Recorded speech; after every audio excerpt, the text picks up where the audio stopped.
Bonjour à tous et bienvenue dans cette partie de la formation. Tout à l'heure, nous avons fait la mise en place. Maintenant, nous allons travailler pour conformer l'affichage à ce que nous attendons ici.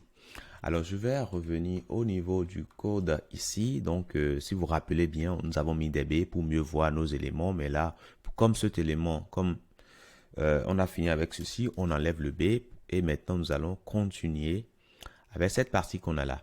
Alors, si vous regardez, vous allez voir que les éléments s'affichent normalement suivant le flux normal d'affichage. C'est-à-dire, le premier élément s'affiche en premier, le deuxième élément vient par la suite, etc., etc. Mais nous ne voulons pas avoir les choses comme ça. Nous voulons que les éléments restent sur la même ligne comme ceci. Donc, pour cela, c'est simple. Nous allons simplement rendre le conteneur flexible. Le conteneur de tout ceci, c'est plutôt navtop ici qu'on a là.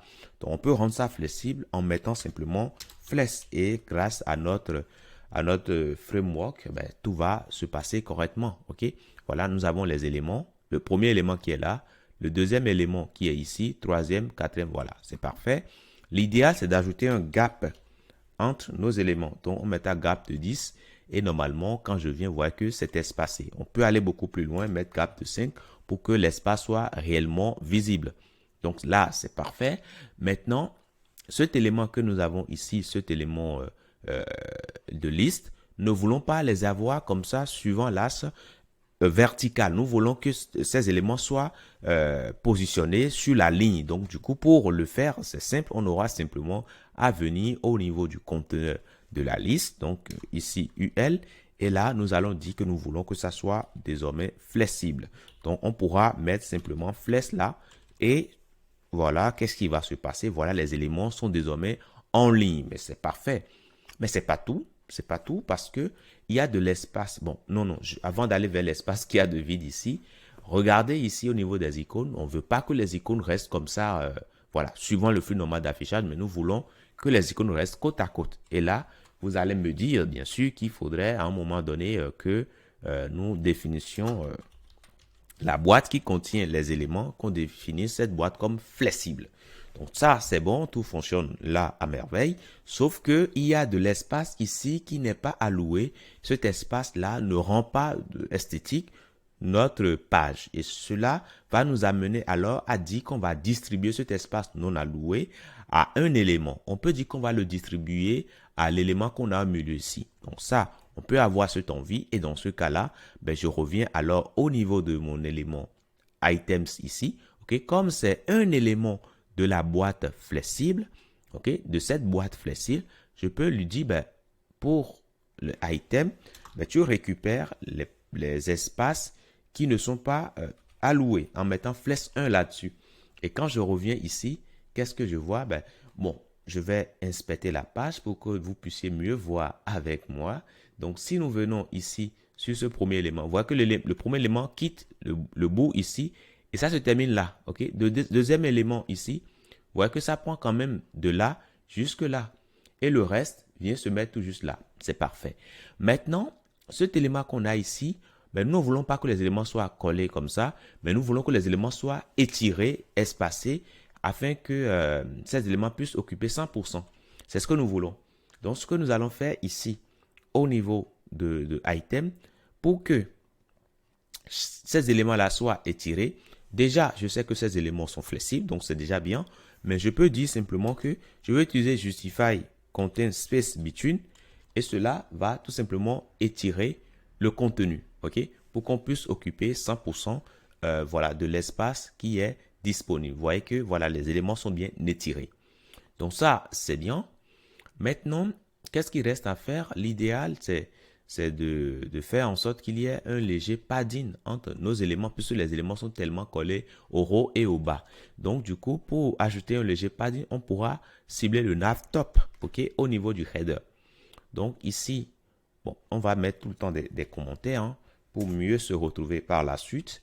Donc, je mettrai ici banner promo.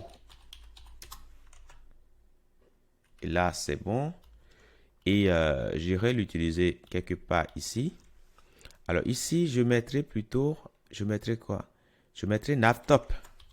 Navtop, tout simplement. En mettant navtop, Là, je me rassure que tout ce que je mettrai ici par la suite va concerner le navtop. Alors, excusez-moi, je vais aller à la ligne. Voilà, je vais bien commencer par le début de ligne. Voilà, c'est bon. Donc ici, je vais ajouter un padding. Mais notez que je peux aller beaucoup plus vite. Vous vous rappelez, non? Les padding top et les padding bottom. Vous vous rappelez, n'est-ce pas? Donc PY pour le padding top et Y. Et du coup, bah, je peux mettre 10 par exemple. Si je fais ça et je reviens ici, voilà, ça marche à merveille. Mais c'est parfait. OK? Voilà. Après, je peux dire 15, pourquoi pas? 15, ça devrait encore le faire. Voilà. Là, je trouve que c'est mieux comme ça. Vous voyez que même sans écrire une ligne de code ici, OK, mais nous avons quand même pu faire les ajustements que nous voulons. Donc ça, c'est déjà pas mal. Et ce qu'on va faire ici aussi, alors ce serait encore très intéressant de réduire l'espace que cet élément au milieu prend. On voit qu'il en prend un peu trop par rapport aux éléments qu'on a au bord. Mais nous allons y revenir. Regardez ces éléments que nous avons là, ces icônes-là. Il doit y avoir de l'espace. Il faut que ça soit aéré, tel que ce que nous avons ici. OK? Ici, on voit que c'est bien aéré. Donc, nous allons le faire alors. Donc, je reviens alors ici. Pour que ces éléments soient aérés, je sais que déjà c'est flexible. Donc, je peux mettre un gap de 20 pixels. Donc, ce faisant, quand ça va s'actualiser, là, c'est beaucoup aéré par rapport à tout à l'heure. Donc, ça, c'est déjà pas mal. Maintenant, les gaps que nous avons entre chaque élément, ici, vous allez voir qu'on a suffisamment d'espace ici, là aussi. Donc, nous allons revoir les gaps.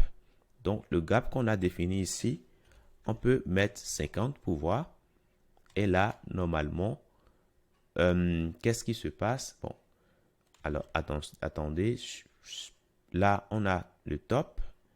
Donc, on a gap de 50. Ça n'agit pas parce que je me dis, nous n'avons pas défini cela au niveau de utile. Donc, CTRL F, gap. Donc, on est parti de 5 jusqu'à 25. Donc, du coup, oui, c'est pourquoi ça ne marchait pas. Mais c'est pas grave ce qu'on peut faire. Ce qu'on peut faire tout simplement ici, même si on ne définit pas de gap, bon, CTRL Z, on peut mettre les gaps de 10 qu'on a définis au début, ou bien 15 si je me rappelle bien. Mais si on ne le fait pas, ben c'est simple. On peut simplement dire à cet élément qu'on a là de se centrer, tout simplement. Okay? Au lieu de se tirer, on peut lui dire simplement de se centrer. Okay? Justify content center. Bon, ça va se centrer. Maintenant, à nous maintenant de lui dire, mais nous voulons qu'il y ait une séparation. Okay? Gap 20. Et normalement, ici, bon, les éléments seront tout simplement aérés. Bon, on ne voit pas la gap 20. Bon, il suffit quand même de recharger correctement la page. Et là, nous voyons bien nos éléments qui s'affichent. Et là, il n'y a pas de problème là-dessus. OK? Donc ça, c'est déjà pas mal. Le gap qu'on a ici, oui, on peut l'ajouter un tout petit peu. Mais là, nous avons nos éléments qui sont tous en ligne. Maintenant, on peut aller maintenant plus en profondeur sur chaque élément et styler tout ça. Donc, je vais vous dire merci d'avoir suivi cette partie et à tout de suite dans la prochaine.